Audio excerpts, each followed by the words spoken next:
Moraes e o STF foram desmoralizados. A Polícia Federal não achou os mega financiadores do 8 de janeiro.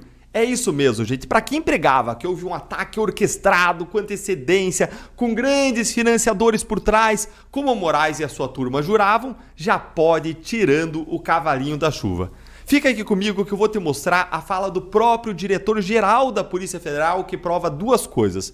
Primeiro, não teve participação da família Bolsonaro, da Michelle e do Eduardo. O que é importante dizer depois do vazamento da delação do Mauro Cid nessa semana, que sugeria o contrário. 2. Não teve financiamento centralizado do golpe. E em terceiro lugar, eu vou te fazer uma revelação bombástica de uma falha fatal para essa tese do golpe do STF que vai deixar você abismado com o desmonte do castelo de cartas.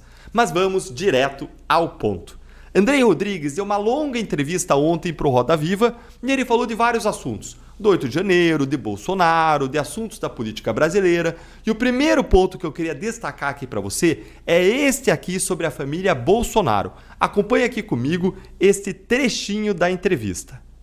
Michelle Bolsonaro não foi indiciada no inquérito, isso me autoriza a dizer que as investigações que se sucederam a primeiro anexo da delação não confirmaram nada sobre ela?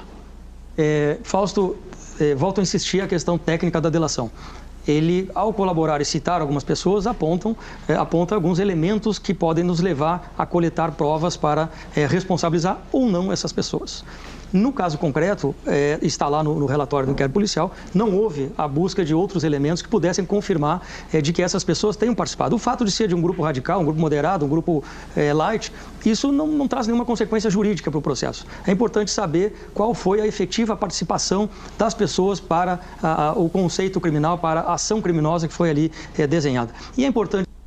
Gente, olha só então, como você viu, o Andrei Rodrigues descartou o envolvimento da Michelle e do Eduardo Bolsonaro. E por que isso é importante dizer isso, Deltan? Porque como eu mostrei no vídeo ontem aqui no canal, vazou na imprensa o primeiro depoimento da delação do Mauro Cid e ele dizia que a Michelle e o Eduardo Bolsonaro fariam parte de uma ala radical que queria o golpe. E lá eu apresentei os problemas dessa delação no vídeo que eu vou deixar para você no final da tela e na descrição.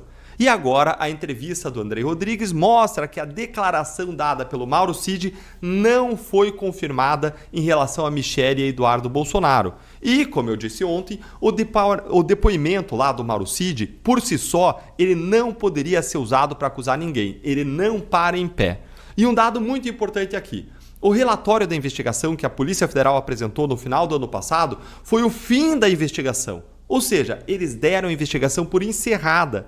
Então a Michelle e o Eduardo não deverão responder por isso, por não existir nada que pare em pé contra eles. Agora vamos para o segundo trecho que eu quero te mostrar, que é aqui o mais bombástico. Acompanha aí comigo. O relatório apresentado é um relatório conclusivo. E veja que neste relatório, que falo desse extenso relatório, ele ali apresenta, sim, alguns responsáveis por participar financiando algumas ações.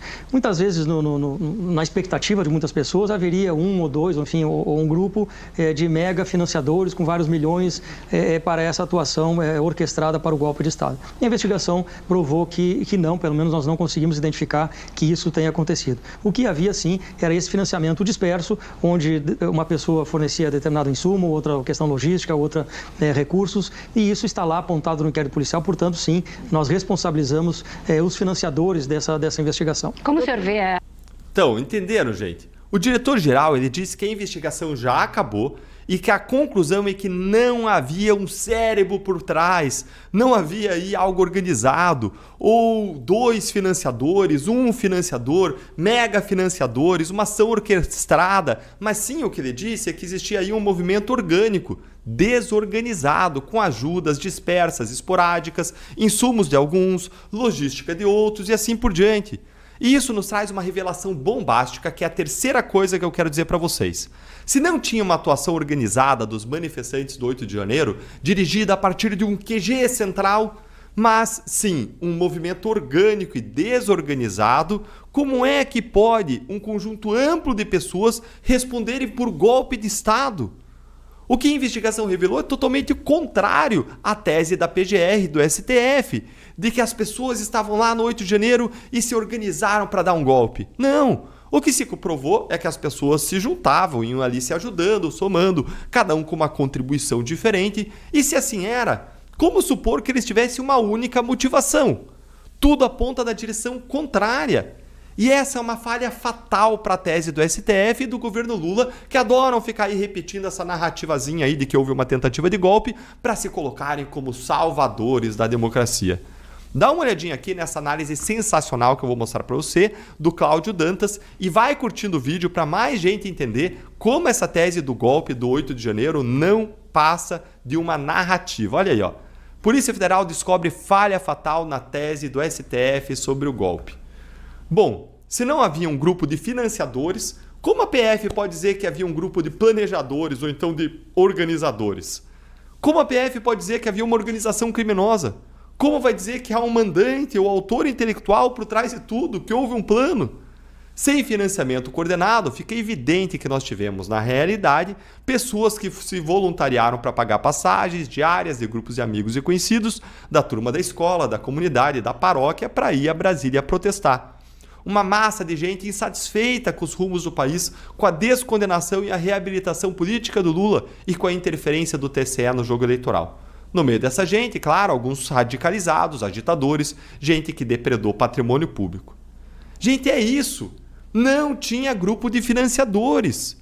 E se não tinha organização criminosa, não tinha mandante, não tinha plano de golpe, não tinha nada no 8 de janeiro. O que fica comprovado mais uma vez é que o 8 de janeiro foi uma depredação desarticulada ao patrimônio público e não tinha uma articulação para derrubar a democracia. Isso é balela. Nada diferente do que o MST e a esquerda fizeram naqueles mesmos prédios, numerosas vezes depredando o patrimônio público, sem jamais serem esmagados pelo Estado por conta disso. Curte então e compartilhe esse vídeo para que mais gente possa entender o que está acontecendo e o duplo padrão do STF para a direita e para a esquerda. E eu aproveito para deixar aqui uma palavra de sabedoria com o versículo bíblico que diz lá em Efésios 4:25. Separei para você. Cada um de vocês deve abandonar a mentira e falar a verdade ao seu próximo. Que nós possamos sempre ser anunciadores da verdade em qualquer situação, porque o Brasil está carecendo de gente que reconheça os fatos, a verdade, o que é um pressuposto essencial para a justiça. Se nós não temos hoje justiça, é porque nós não temos o reconhecimento e a busca sincera da verdade. Um grande abraço.